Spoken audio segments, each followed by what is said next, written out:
Hi friends, हमारे YouTube channel GSP देसवी में मैं एसवी सिंह आप सबका हार्दिक स्वागत करता हूं। आज इस एपिसोड में हम चर्चा करेंगे सामान्य हिंदी की।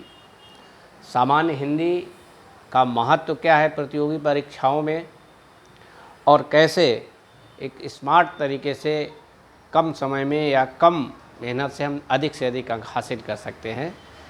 तो पूरी इस परिचर्चा का केंद्र बिंदु आज यही रहने वाला है कि कैसे सामान्य हिंदी में हम अधिक से अधिक स्कोर कर सकें। अपने विगत 1.5 दशक के अनुभव या 2 दशक के अनुभव के आधार पर मैं ये कह सकता हूँ कि सामान्य अध्ययन में हिंदी ही वह सेगमेंट है जहाँ आप गणित के बराबर या उससे भी अधिक अंक हासिल कर सकते हैं। थोड़ी सी मेहनत और बहुत थोड़ी ही मेहनत करने पर आप 90% 95% तक अंक ला सकते हैं, लाते भी हैं।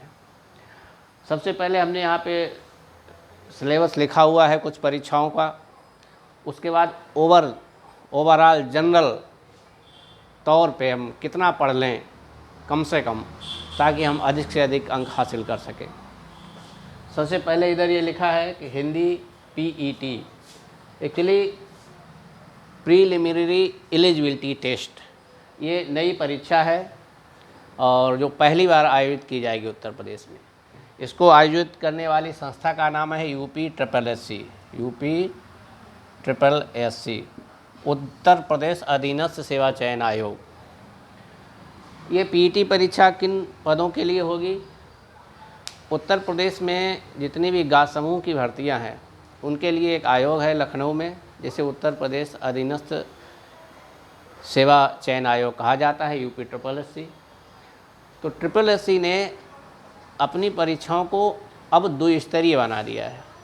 अभी तक केवल 1 स्तरीय होती थी, जो भी वैकेंसी आई, जैसे लेखपाल की वैकेंसी है, विलेज डेवलपमेंट ऑफिसर की भी परीक्षा है, गन्ना पर्यवेक्षक की परीक्षा है, नलकूप चालक की परीक्षा है, जूनियर असिस्टेंट की परीक्षा है, सीधी परीक्षाएं होती थी। लेकिन अब उन सारी परीक्षाओं को पहले पीईटी पास करना होगा और पीईटी में आए हुए स्कोर के आधार पर आपको सेकेंड टायर की परीक्षा में बैठने का, अपीयर होने का मौका मिलेगा।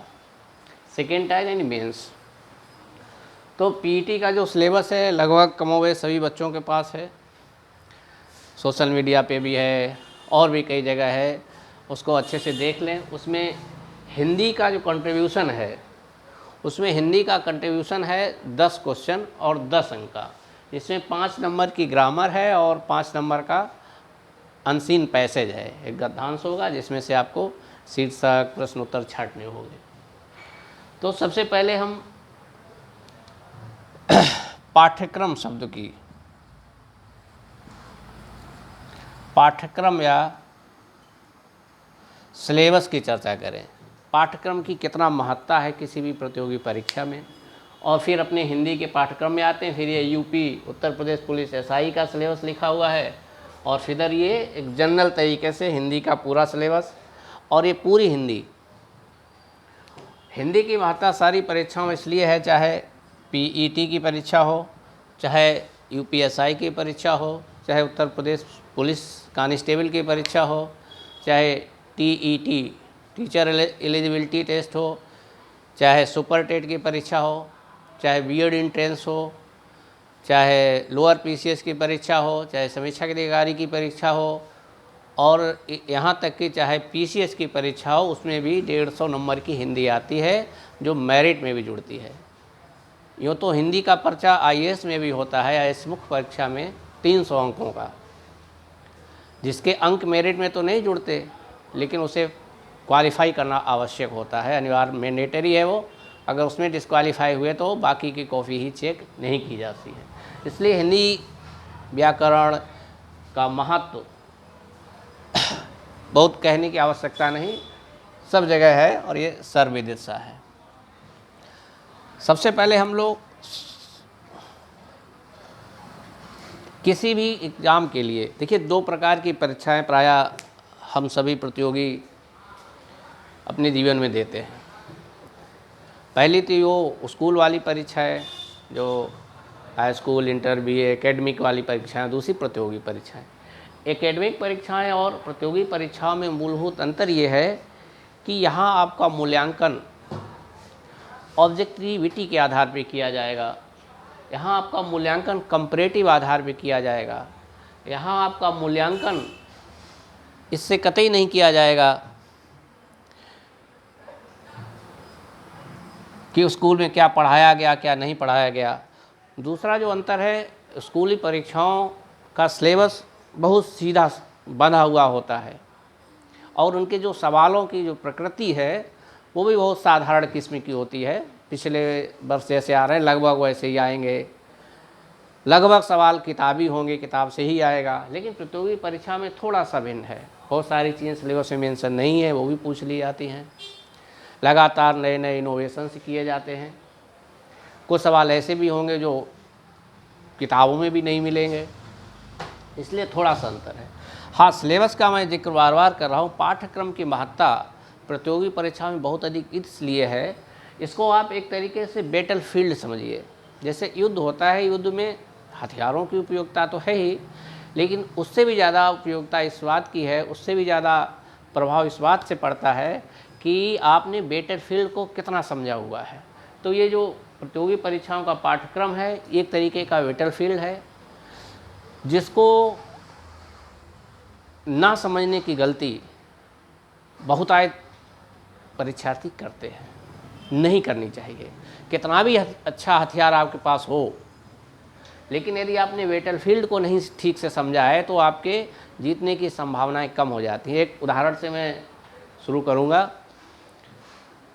जब बाबर भारत आया तो उसे पता था कि मेरे पास बहुत कम सेना है, हमसे ज़्यादा इब्राहिम लोदी के पास सेना है, हमसे ज़्यादा राणा सांगा के पास सेना है। लेकिन वो दोनों ही युद्धों में उसने सबसे पहला काम ये किया था कि युद्ध से 2-3 दिन पहले जाकर के उस युद्ध क्षेत्र बैटल फील्ड का मुआयना किया था। कहाँ पे उन विरोधी की सेना लगेगी, मेरी सेना कहाँ से आएगी तो ज़्यादा अच्छा रहेगा। यानी जितना अच्छा अध्ययन उसने बैटल फील्ड का किया, यहाँ के लोकल जो राजा लोग थे, चाहे इब्राहिम लोदी हो चाहे राणा सांगा हो, इन लोगों ने नहीं किया और परिणाम आप जानते हैं। तो वैसे ही प्रतियोगी परीक्षाओं में पाठ्यक्रम की भूमिका एक बैटल फील्ड की तरह होती है और जिस परीक्षार्थी को सिलेबस याद है उसके पास होने की संभावना बहुत प्रबल है। जैसे सिलेबस अपना याद नहीं है तो फिर भाग्य भरोसे ही नहीं है। इसलिए सिलेबस याद नहीं किया जाता, उसको इतने बार आपको मथना चाहिए कि याद जैसा हो जाए। ठीक, तो चलिए हम लोग देखते हैं पीईटी में। और दूसरी पीईटी की परीक्षा बहुत जल्दी होने वाली है, ऐसा चारों तरफ से सूचनाएं मिल रही हैं। चूँकि इसके बाद भी परीक्षा होगी। संधि, विलोम शब्द, पर्यायवाची, वाक्यांश के लिए एक शब्द, सामान्य अशुद्धियाँ, मुहावरे, लेखक तथा रचनाएं। बहुत छोटा सा सिलेबस है। यूपीएसआई का सिलेबस विलोम शब्द, पर्यायवाची, वाक्यांश के लिए एक शब्द, वाक्य अशुद्धि, मुहावरे एवं लोकोक्तियाँ, शब्द ज्ञान, शब्द प्रयोग, पत्र लेखन तथा अपठित गद्यांश। यानी हम कह सकते हैं यहाँ से लेकर के इतना सिलेबस पीईटी और यूपीएसआई का कॉमन है। इतना सिलेबस कॉमन है और ये कुछ पॉइंट अलग से जोड़े गए। यूपीएसआई में हिंदी के 40 सवाल आएंगे जो 100 अंकों के होंगे। यूपीएसआई की पूरी परीक्षा 400 अंकों की है, जिसमें से 100 अंक आपके हिंदी के हैं। 25% वेटेज है। पीईटी में वेटेज थोड़ा सा कम है, लेकिन यहाँ पर यूपीएसआई परीक्षा में हिंदी का वेटेज 25% है। 4 सेगमेंट होंगे एपीएसआई में, मैथ, रीजनिंग, जनरल स्टडी और हिंदी। तो 25% वेटेज है, बहुत बड़ा वेटेज है। इसमें आप बढ़िया सा स्कोर कर ले जाएं तो सिलेक्शन की संभावनाएं बहुत ज़्यादा हैं। लगभग ये सारा सिलेबस में थोड़ा बहुत और जोड़ा जाता है। जैसे इसमें हम जोड़ दें ग्रामर का कुछ पार्ट, संधि, समास, अलंकार, रस, छंद, संज्ञा, सर्वनाम, विशेषण, तो ये सिलेबस बन जाता है यूपी टीईटी और सुपर टेट परीक्षा का। ये जो सिलेबस दिख रहा है ये लगभग टीईटी और सुपर टेट का है और यही सिलेबस बीएड एंट्रेंस का है। यानी 1, 2, 3, 4, 5 परीक्षाओं का सिलेबस है पूरा। अलग अलग हमने इसलिए लिखा है क्योंकि उसकी भी एक स्ट्रेटजी है। अब चलिए आते हैं इसको कैसे कम समय में अधिक अधिक नंबर लाने की कोशिश करें। तो अपने अनुभव के आधार पर सामान्य हिंदी के सिलेबस को हमने 2 भागों में बांट दिया है। पहला पार्ट है वोकेबुलरी, दूसरा पार्ट है व्याकरण। वोकेबुलरी में क्या है? तद्भव, तत्सम, विलोम शब्द, पर्यायवाची, अनेकार्थक शब्द, सम श्रुति भिन्नार्थक शब्द, वाक्यांश के लिए एक शब्द और शब्द अर्थ। ग्रामर में क्या है? संज्ञा, सर्वनाम, विशेषण, लिंग, वचन, कारक, क्रिया, काल, वाच्य, अव्यय, संधि, समास, अलंकार, रस, छंद, लेखक तथा रचनाएं तथा हिंदी साहित्य का संक्षिप्त इतिहास। 2 पार्टों में बांटने का कारण ये है, जो ये वोकेबुलरी है इसमें स्टूडेंट की भूमिका ज़्यादा है, टीचर की भूमिका कम है। ग्रामर पार्ट में टीचर की भूमिका ज़्यादा है, स्टूडेंट की कम है। मतलब ये कि ग्रामर पार्ट अगर अच्छे से कंसेप्ट को क्लियर करके उदाहरण देते हुए टीचर समझा दे तो बच्चे के लिए बहुत आसान हो जाता है, आसान हो जाता है। जबकि वोकेबुलरी में स्टूडेंट को याद ही करना है, इसमें बहुत ज़्यादा रोल टीचर का नहीं होता है। हाँ, रोल ये हो सकता है कि वो आपको प्रमाणिक मटेरियल प्रोवाइड करे। अब देखिए हिंदी में सवाल बनता कहाँ से है, चाहे वो छोटी परीक्षा हो 1 दिवसीय, चाहे लोक सेवा आयोग की परीक्षा हो, हिंदी में सवाल बनने का 2 स्रोत है। एक तो स्टैंडर्ड बुक्स और दूसरा प्रीवियस पेपर्स।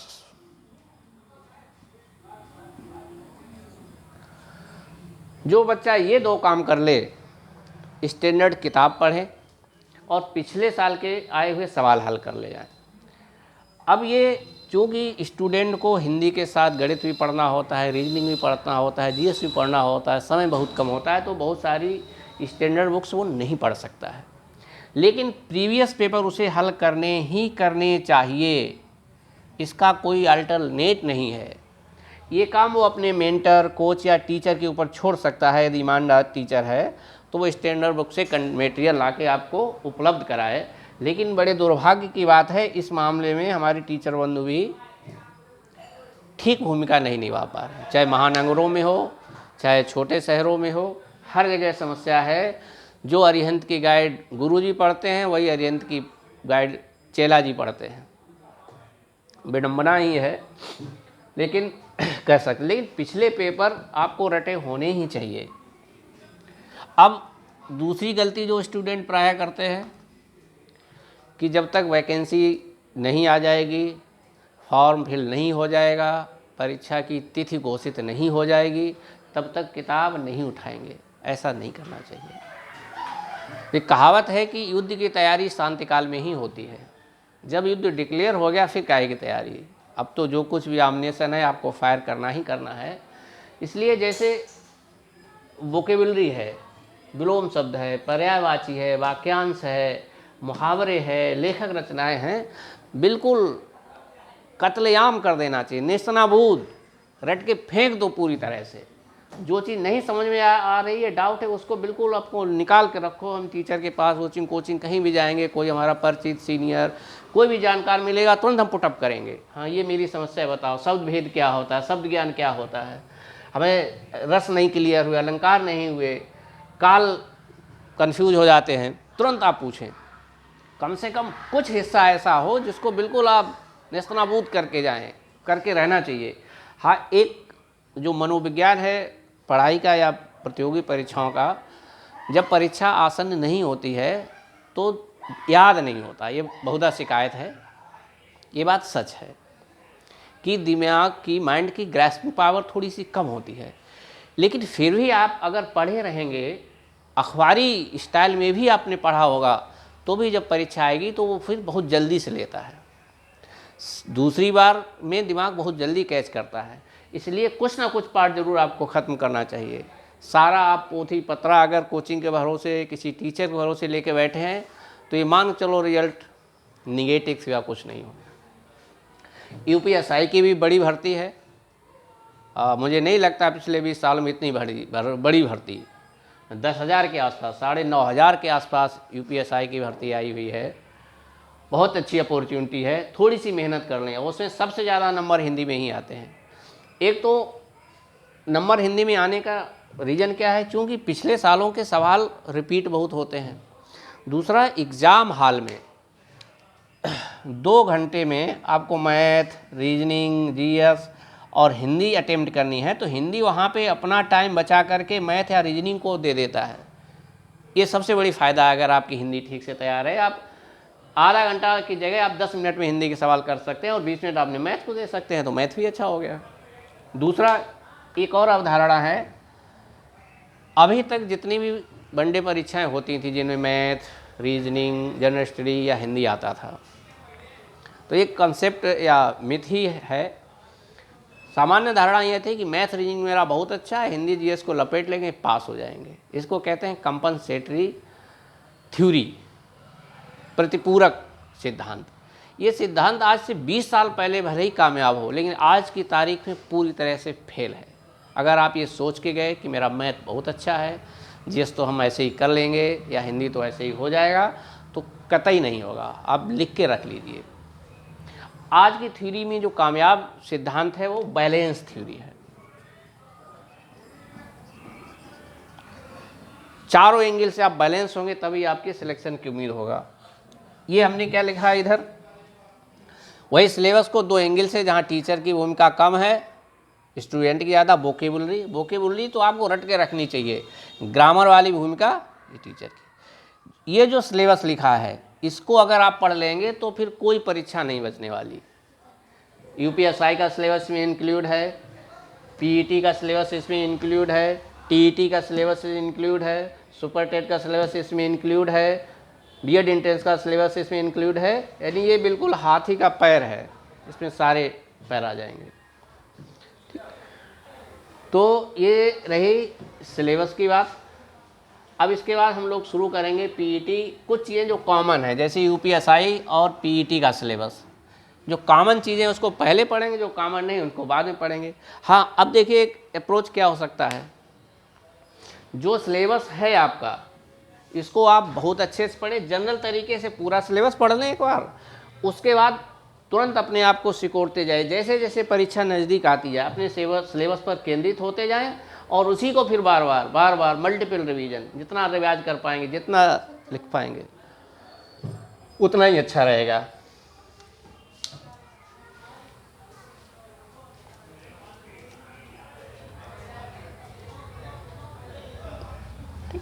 इसमें